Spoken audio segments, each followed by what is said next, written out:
Assalamu alaikum wa rahmatullahi wa barakatuh. It's very nice to see you all here. I would like to call upon our guest who comes all the way from Australia to join us. And inshallah, he will join us in a few moments up on the stage. His name is Sheikh Tawfiq Chaudhry. And he is CEO and founder of Mercy Mission World and also the chairman of Al-Huda Institute. And inshallah, he comes here today and he will speak about a very, very important topic, a journey that we will all be taking, and it's a must for us to take. And it's a very, very powerful, very emotional topic. And inshallah, without further ado, I would like to call upon Sheikh Tawfiq Chaudhry. Assalamu alaikum. Bismillahir Rahmanir Rahim. Alhamdulillahi Rabbil Alameen.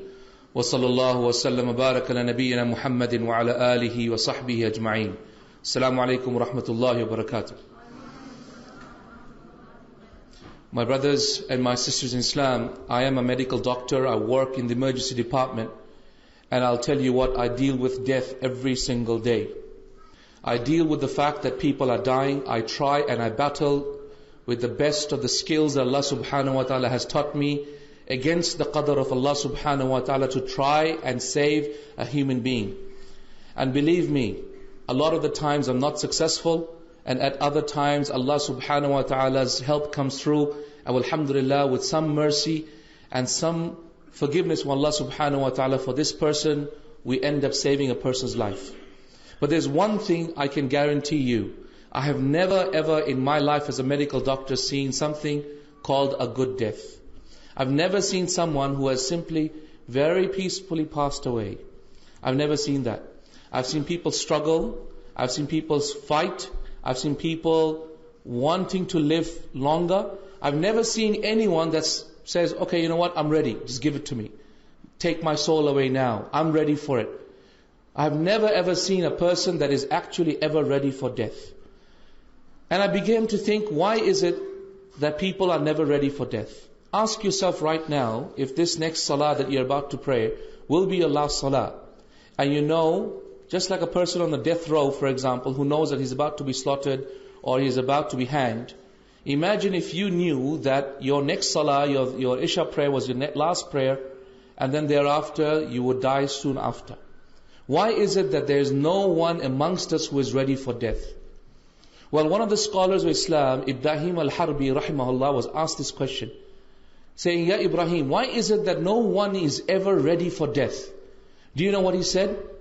He said, لِأَنَّكُمْ عَمَّرْتُمْ دُنْيَاكُمْ وَخَرَّبْتُمْ أُخْرَاكُمْ. Do you know why we hate talking about death? Do you know why we're never ready for death? Do you know why it is that we are always afraid when we talk about death? Because we have built this dunya for us. We built our palaces, we built our houses, our homes, our beautiful places of dwelling, but we have destroyed our hereafter. We've looked after our dunya, but we have destroyed our hereafter. عَمَّرْتُمْ دُنْيَاكُمْ وَخَرَّبْتُمْ أُخْرَاكُمْ. Because we have nothing to really look forward to. And this is the real problem, ya ikhwati. If we are going to focus so much of our time, our life, our money, our wealth, our skills, every single thing, if we are going to focus all of this on the dunya, what is it that we have left for the akhirah? What is it that we are going to prepare for the akhirah? It is for this reason, my brothers and my sisters in Islam, why our Prophet ﷺ and the companions of Rasulullah ﷺ were very different from us. They were a people who did not fear death.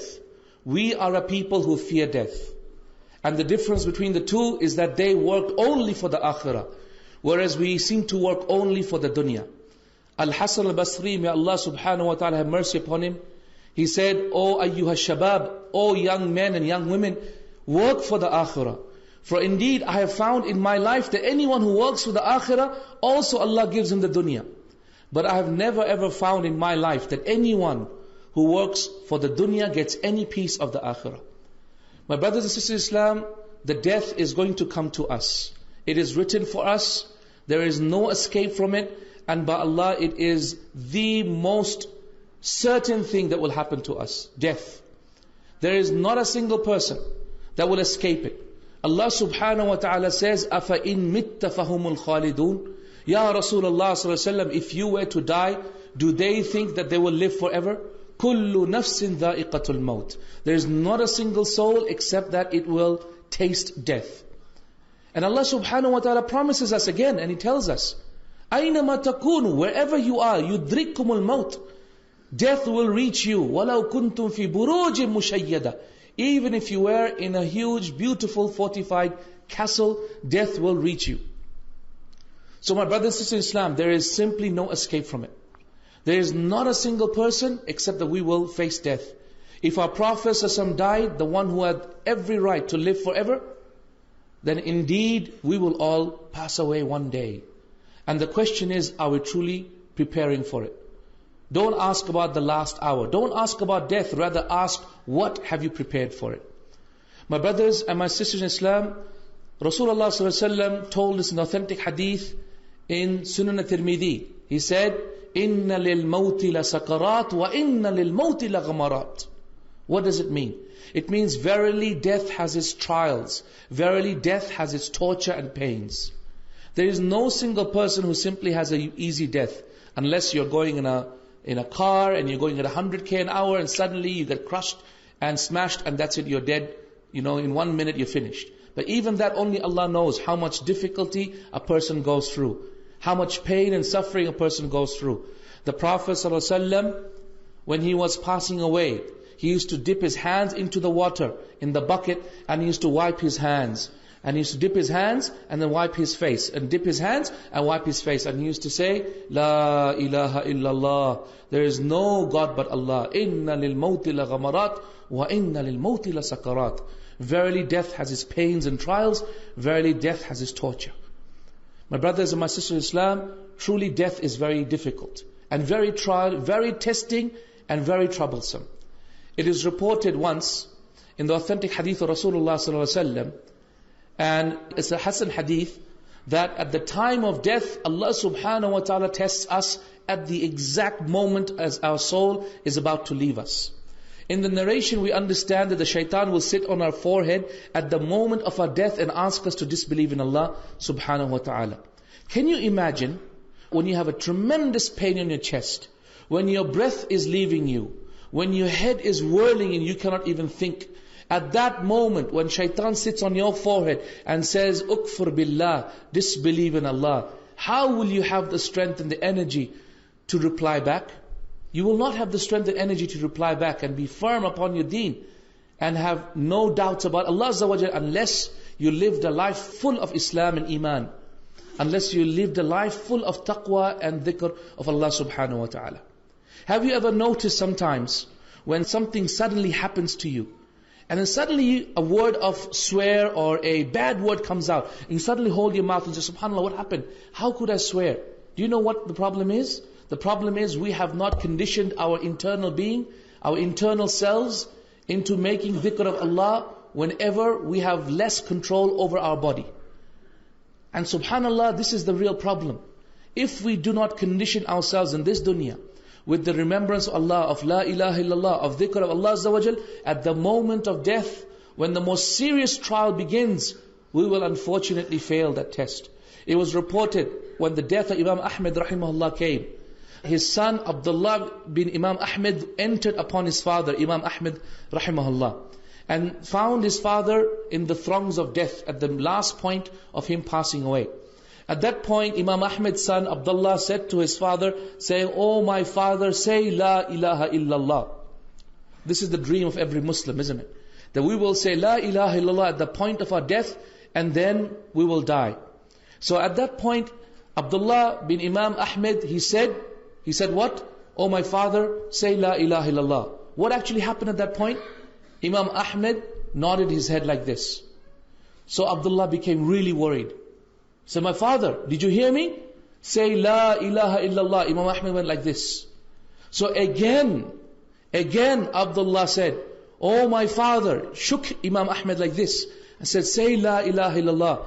And Imam Ahmed nodded his head like this, saying no, and then he said strongly, no. So Abdullah started to cry, thinking that his father was about to die as a disbeliever. because his father was nodding his head saying no. Can you imagine this? This is authentically reported in the story of Imam Ahmed rahimahullah in Al-Dhahabi Sir Alam al-Nubula. At that point, Imam Ahmed saw his son crying and said, "Oh Abdullah, let me tell you, I was not speaking to you. I was not replying to you. Don't be sad. Listen to what happened. A little while ago, just as you were about to speak to me, I saw a devil sitting on my forehead. And he was telling me, oh Ahmed, ukfur billah, disbelieve in Allah. And I said no to him. Then he told me again, disbelieve in Allah. And I said no to him. And then he said again, say I am your Lord. I am your Lord. Meaning the shaitan is saying, I am your Lord. And at that point I said no. And you thought I was replying to you. Ya ikhwati, there are numerous reports from the Salihin that the shaitan will test us at the moment of our death. And so Allah subhanahu wa ta'ala promises us, فَلَوْلَا إِذَا بَلَغَتِ الْحُلْقُومِ وَأَنْتُمْ حِينَ إِذٍ تَنْظُرُونَ وَنَحْنُ أَقْرَبُ إِلَيْهِ مِنْكُمْ وَلَكِنْ لَا تُبْصِرُونَ فَلَوْلَا إِن كُنْتُمْ غَيْرَ مَدِينِينَ تَرْجِعُونَهَا إِن كُنْتُمْ صَادِقِينَ. Ya ikhwati, this is the verse that comes to me every single time I get the code blue in the hospital. فَلَوْلَا إِذَا بَلَغَتِ الْحُلْقُومِ, when the soul has reached the throat. وَأَنْتُمْ حِينَ إِذٍ تَنْظُرُونَ, and you are looking and you are seeing the person dying. Right? وَأَنْتُمْ حِينَ إِذٍ تَنْظُرُونَ وَنَحْنُ أَقْرَبُ إِلَيْهِ مِنْكُمْ وَلَكِنْ لَا تُبْصِرُونَ. And my angels have come, and the angels are already close to the soul, about to grab the soul, whilst you cannot even see them. فَلَوْلَا إِن كُنْتُمْ غَيْرَ مَدِينِينَ. And if you are not therefore obliged to follow this religion, and follow what Allah subhanahu wa ta'ala has asked you to do, and what the Prophet told you to do, تَرْجِعُونَهَا, return it back into the body. The promise of Allah, the challenge of Allah, that if indeed we will live forever, if indeed we can continue on the way that we are, then return back the soul into the body if indeed you're truthful. My brothers and sisters in Islam, death comes to people of all ages. Death comes to people of all ages. Just the last few weeks, when I was in hospital before I came to Pakistan, 3 or 4 people died, and by Allah, they were not old people. A child of 6 months died in front of me. A boy of 31 years old died. Another woman, 28 years old, smashed up by a car. Another one, 44 years old, pregnant lady, her and her baby died in front of me.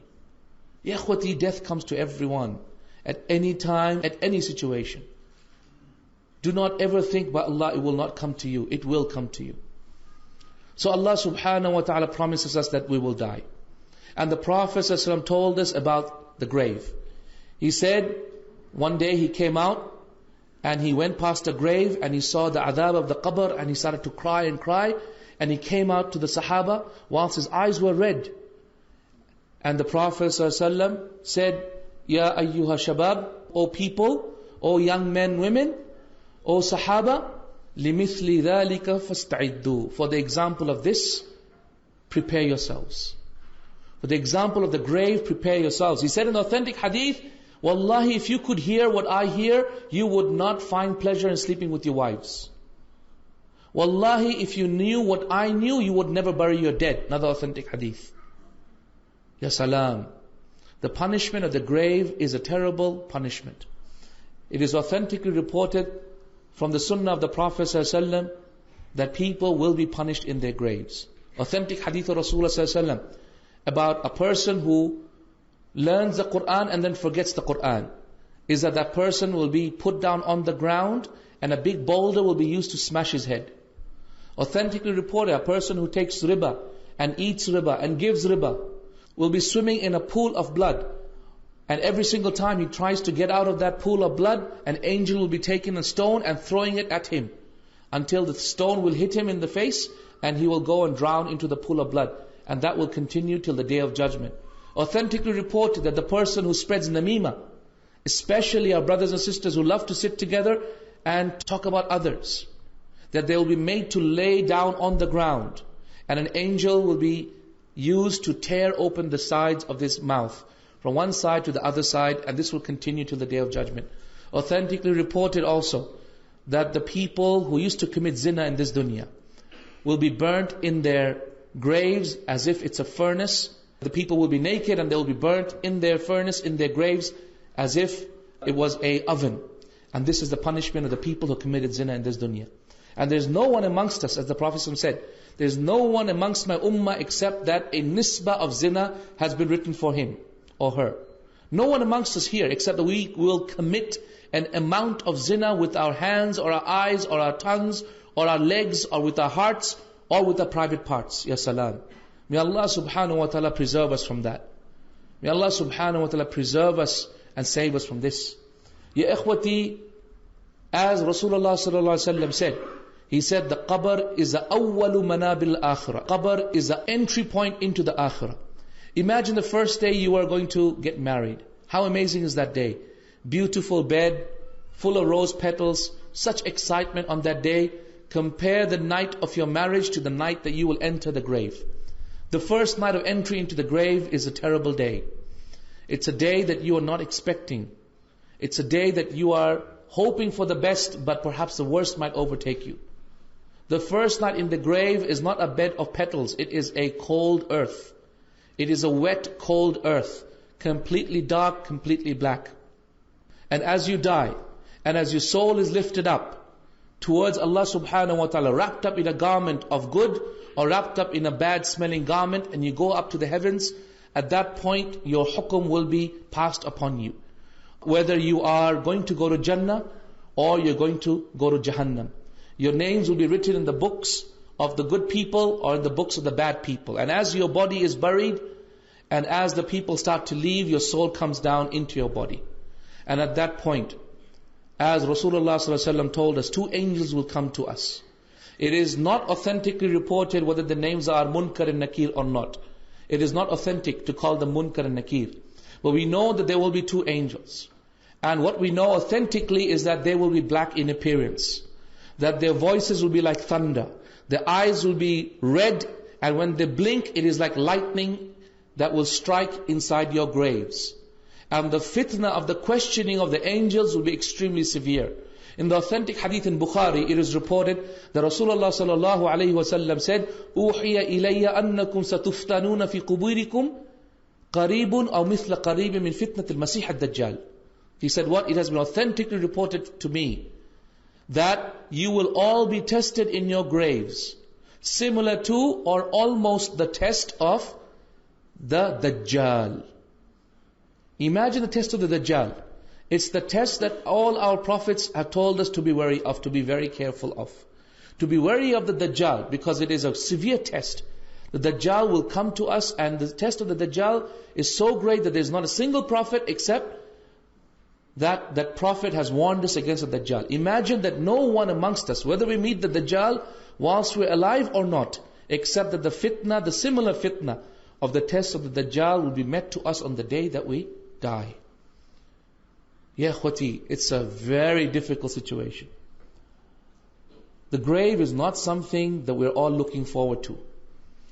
Uthman radiallahu anhu used to say, I don't worry about the akhirah, about Jahannam. My biggest worry is the grave. Because that is the point at which I will know whether I'm going to Jahannam or not. And that is the first point of my entry into the akhirah. You see, we don't have to wait for the day of judgment. We know that our day of judgment will begin the day that we die. And by Allah, that point could be as soon as the very next hour after now. My brothers and my sisters in Islam, Allah have mercy on me and you, and may Allah subhanahu wa ta'ala protect us from all that is to come.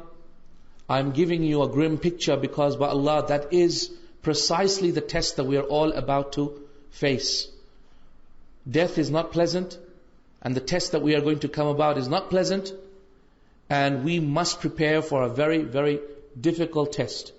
The Prophet ﷺ told us that indeed when we enter into our graves, either one of two things will happen. When we pass the test of the angels, and the three questions will be asked to us. Man Rabbuk, and of course, what's your religion? This man that came to amongst you. The three questions. When we answer them, either one of two things will happen. Either we answer successfully, we pass the test.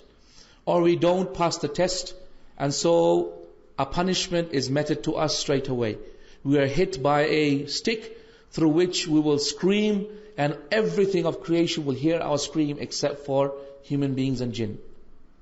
Or as soon as we say our answer, Allah subhanahu wa ta'ala will reply back that my slave has spoken the truth, and our graves will be made very, very wide, huge and wide. And of course, a beautiful window will be open from which we will see our place in Jannah. Another window will be open from which we will see our place in Jahannam had we actually been bad. So that we actually appreciate the beautiful differences that we will have if we are actually good. Then we will have a beautiful person sitting with us, and that is our good deeds. And then a night will come to us, and that is our prayer. And then another night will come to us, and that is the Quran. And another night will come to us, that is our fasting. Our good deeds will come to us in the form of nights, protecting us in our graves from the punishment of Allah subhanahu wa ta'ala. On the other hand, if we were not good, then Allah alayk, because the terrible time that we will have in the grave, where we have nothing to help us. La mal wa la banoon. No children and no wealth. On top of that, it is authentically reported from many of the Sahaba that they used to say, mawqufan meaning it only ends at the Sahaba, though they would not have said this unless they heard this from Rasulullah sallallahu alaihi wasallam. It is authentically reported from the Sahaba that whilst we are in our graves, we will be told by the angels about what happens on this earth. Especially what happens to our families on this earth. Okay? So many of the Sahaba told us that we will be told by the angels what happens to our families on this earth. So if you leave behind righteous people, and your children are good and righteous, they read the Quran, they pray, they fast, and you made sure that they were good upon this deen, then the angels will come to you and tell you about how your son is now, mashallah, giving a lecture, he's leading the salah here, he's doing this good, he just built a masjid in your name, he's building a orphanage in your name, subhanallah. So much khair, so much good upon good. How beautiful would that be? But imagine if your children were bad, and if you did not teach them about Islam, and you left them upon kufr and shirk, and all you gave them was playstations and an education in a Christian school, and you send them off to America or USA, where they learned nothing but haram, and they saw pornography at night, and they fell into drinking, and they did haram things. Imagine what answer they will tell you in your graves. Musibah. And the problem is, you'll be screaming and trying to get out of your grave, but you cannot. Umar radiallahu anhu asked Rasulullah sallallahu alaihi wasallam, Ya Rasulullah, will we have our intelligence in our grave? You know, intelligence, like we can think now, right? Our ability to think and ponder. Will we have our sense and our intelligence in our grave? Rasulullah ﷺ said, yes. You will have your intelligence and your understanding and logic in your grave. Can you imagine? Can you imagine being in the grave, being able to think about the time we spent in this dunya and what we did? Ya salam. What an amazing thing that would be. Ya ikhwati, whilst we're in the belly of the grave, many years will pass by. The people who have died in the Battle of Badr, 1400 years, people have died. Subhanallah, how many hundreds of years? You might have your own parents that have passed away, perhaps brothers and sisters. How many years, subhanallah, are they in the belly of the grave? So many things will be happening on the top of the grave whilst the people are unaware. What's happening? The Mahdi would have come. And after the Mahdi, then the Dajjal would have come. After the Dajjal, then Isa ﷺ would have come. And after Isa ﷺ, then comes the Ya'juj and Ma'juj. And then Isa ﷺ makes dua against the Ya'juj and Ma'juj, and they die off. Then Isa ﷺ dies. And then thereafter people are upon Tawheed until unfortunately they start to all go down. And Islam starts to be lost again from the lives of the people. And then of course, the 10 great signs happen. And that is in the hadith of Hudayfa radiallahu anhu, the 10 great signs that will take place on the day of judgment. Of them is the Dajjal. Of them is Isa alayhi salam. Of them is the sun rising from the west. Of them is the fact that there will be 3 major earthquakes. And these earthquakes are like landslides. And basically the scholars of Islam describe them to be continental landslides, where huge continents will be torn apart. One in the east, one in the west, and one in the Middle East. Huge continents will tear apart. And you can imagine the destruction when huge land masses as big as a continent are torn apart from each other. You can imagine the destruction that will happen. We also know of the black beast that will come out of the Kaaba. It will brand everyone. We also know of the smoke that will come from Yemen. A huge smoke that will come, perhaps a super volcano from Yemen that will come and that will explode, and it will completely obliterate all life in this dunya. These are some of the signs that will happen on the Day of Judgment. The 10 major signs, followed by, of course, the 60 minor signs that have yet to happen still. And then these things are happening whilst you are still in the belly of the grave. Imagine the angels coming one by one and telling you what's happening in the belly of the grave. Subhanallah. How amazing would that be? And inshallah ta'ala, you are in blessings and na'im, not in difficulty and punishment, having the sleep of someone who has simply just gotten married. And then suddenly you hear something very strange. What do you hear? You hear a terrible sound. What is that sound? It is the blowing of the horn. It is the Day of Judgment starting to begin. The scholars of the Ummah of Muhammad ﷺ have differed onto how many times the horn will be blown into. And the stronger opinion, inshallah, is that the horn will be blown into 3 times. Some said 2. The stronger opinion is that it will be blown into 3 times. What is the horn? The horn is a qarn, is like the horns of a ram that has been hollowed out. And this is a horn that is carried by an angel by the name of Israfil. Israfil is an amazing angel. Rasulullah sallallahu alayhi wasallam once got up in the middle of the night suddenly, like someone has a bad dream and you wake up suddenly, almost gasping for air. In this manner the Prophet got up. When he got up in this manner, he woke up Aisha radiallahu anha as well. So Aisha radiallahu anha saw Rasulullah getting up in this very excited, very dazed manner. And when he saw Rasulullah in this manner, asked, Ya Rasulullah, what's wrong? What's wrong? Rest and be peaceful, Ya Rasulullah. What's happened? Rasulullah replied to her and said, Kayfa an'am? How can I rest? How can I rest when the Sahib al-Sur,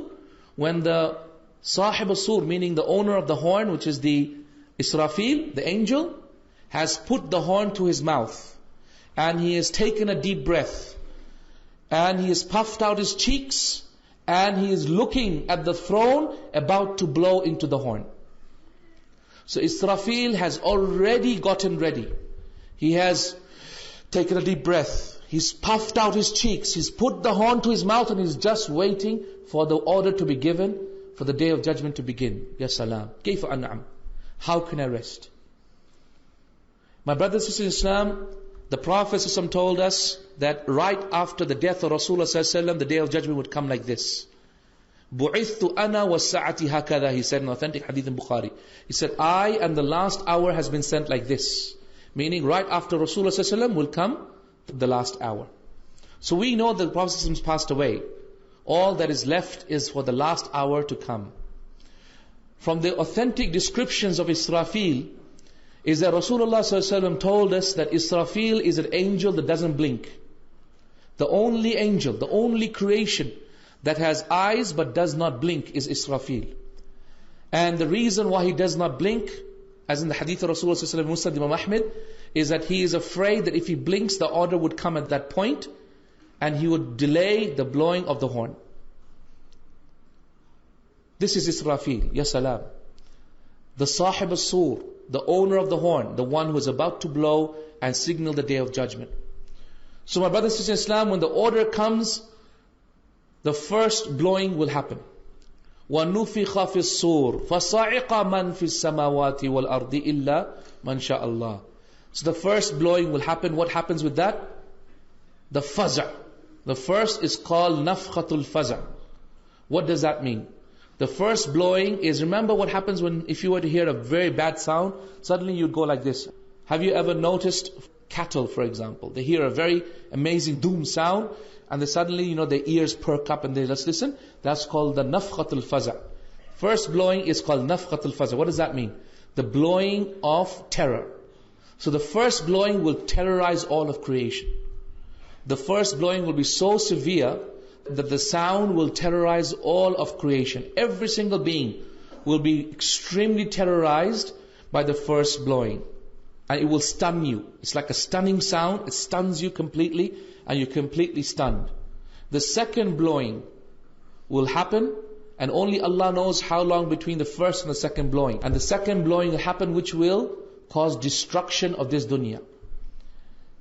And the dunya and its destruction is amazingly described in the Quran.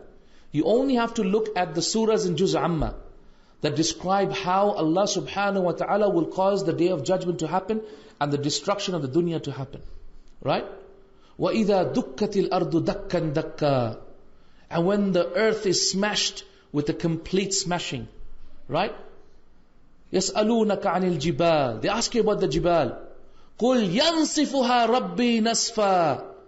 Allah will tear it apart into half. Nasfa, in half. Then what will He do? ثُمَّ يَجْعَلُهَا قَاعًا صَفْصَفًا. And then He will make it soft, mushy. And then, in one verse He says, He will hit the mountains with each other. The mountains will become mushy and hit into each other. Because of that, they will scatter into dust and they will be lost. So 4 things will happen to the mountains. First, it becomes uprooted. Second, it becomes torn in half. Third, it becomes smashed with each other. And fourth, it becomes soft and mushy until a wind will blow and they will become nothing but scattered dust. What about the oceans? What will happen to them? وَإِذَا الْبِحَارُ فُجِّرَتْ. وَإِذَا الْبِحَارُ فُجِّرَتْ. What does that mean? Imagine, ya ikhwati, you're going to the sea and the beach. Next time you go to the beach, just remember this. Imagine you're standing in front of the beach and the beautiful water in front of you, huge amount of water. Imagine that Allah is saying here, وَإِذَا الْبِحَارُ فُجِّرَتْ. When the oceans are turned into fire. Ya salam. All of the ocean will be an ocean of fire. وَإِذَا الْبِحَارُ فُجِّرَتْ. It's in the Quran. When the oceans are turned into fire. Subhanallah. Amazing description of the Day of Judgment. Amazing description of the Day of Judgment. وَإِذَا الْوُحُوشُ حُشِرَتْ. And when the beasts are hoarded together. What does that mean? It means the beasts under the ground and the beasts above the ground are all hoarded together. Meaning as soon as the nafkhatul faza happens, have you seen any picture or any movie out there wherein, for example, there's a huge fire burning in the forest and all these animals are running out? Have you seen that? And they're running out like crazy. There's every type of animal coming. There's a lion that comes out, a cheetah that comes out, a deer that runs out, there's a squirrel that comes out, big and large animals and small and birds, every type of animal comes out. And that is what Allah is saying. وَإِذَا الْوُحُوشُ حُشِرَتْ. Meaning, on that day, because of the nafkhatul faza', what will happen is people will run towards each other and the animals and beasts will hoard towards each other. Complete chaos. Complete chaos will engulf this dunya.